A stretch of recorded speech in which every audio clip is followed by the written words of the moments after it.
तर काल अजित पवार गटाला सुप्रीम कोर्टातून मोठा दिलासा मिळालाय असं आपण म्हणू शकतो. राष्ट्रवादी काँग्रेस पक्ष आणि चिन्ह याबाबतचा निकाल सुप्रीम कोर्टात जवळपास फेब्रुवारी 2024 पासून प्रलंबित आहे. इलेक्शन कमिशननं जी ऑर्डर दिली होती त्यामध्ये पक्ष आणि चिन्ह हे अजित पवार गटाला मिळाले होते आणि त्या विरोधात शरद पवार गट हा सुप्रीम कोर्टामध्ये गेला होता. तर तो जो निकाल आहे तो अजून सुद्धा लागलेला नाहीये.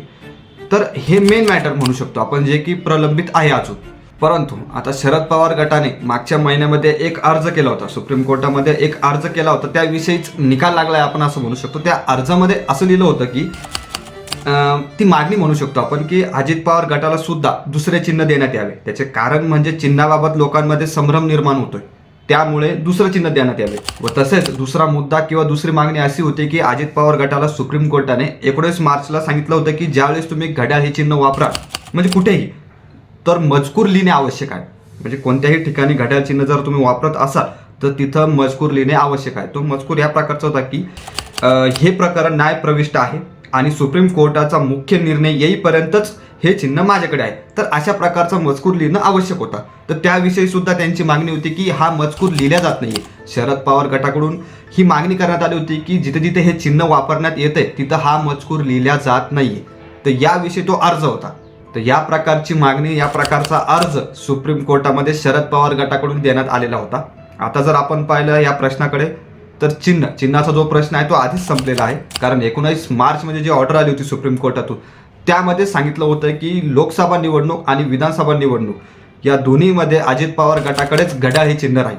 आणि जोपर्यंत सुप्रीम कोर्टाकडून मुख्य निर्णय लागत नाही तोपर्यंत घड्याळ हे चिन्ह अजित पवार गटाकडेच राहील. तर त्यामुळे जो चिन्हाचा जो प्रश्न आहे तो संपलेला आहे. आणि राहिला प्रश्न जो मजकूरबाबत आहे, तर 6 नोव्हेंबरला सुप्रीम कोर्ट हे मॅटर परत ऐकणार आहे आणि तेव्हा तुम्ही आम्हाला लिखित द्या की तो मजकूर आम्ही लिहित आहोत. तर या प्रकारचे हे जे 2 महत्त्वाचे मुद्दे होते हे काल याबाबतचा निकाल लागलेला आहे असं आपण म्हणू शकतो. महत्त्वाचं हे आहे यामध्ये की जे मेन मॅटर आहे त्याचा निकाल अजून लागलेला नाहीये. तो लवकरच लागेल अशी आपण अपेक्षा करू शकतो.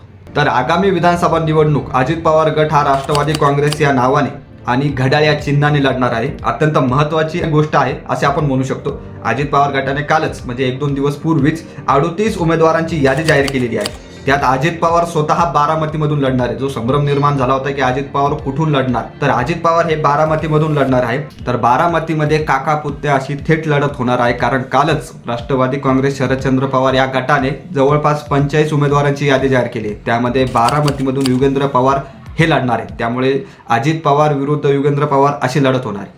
आता आपण जर पाहिलं तर अजित पवार गटाने पहिली यादी जाहीर केलेली आहे. आता तसं जर आपण पाहिलं तर अजित पवार गट हा विधानसभा निवडणूक जवळपास 50 ते 60 जागेवर लढणार, त्यामुळे त्यांची दुसरी यादी सुद्धा जाहीर होणारच आहे. त्याच प्रकारे शरद पवार गटाची सुद्धा दुसरी यादी जाहीर होणारच आहे.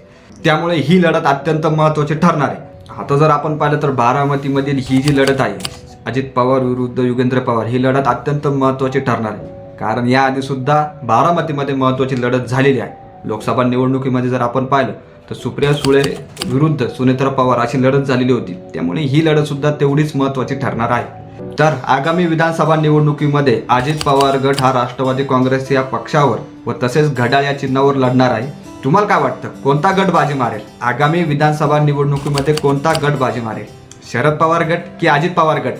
कमेंट करून नक्की सांगा. व्हिडिओ आवडला असेल लाईक करा, शेअर करा आणि नेहमीप्रमाणे सबस्क्राईब करा. धन्यवाद.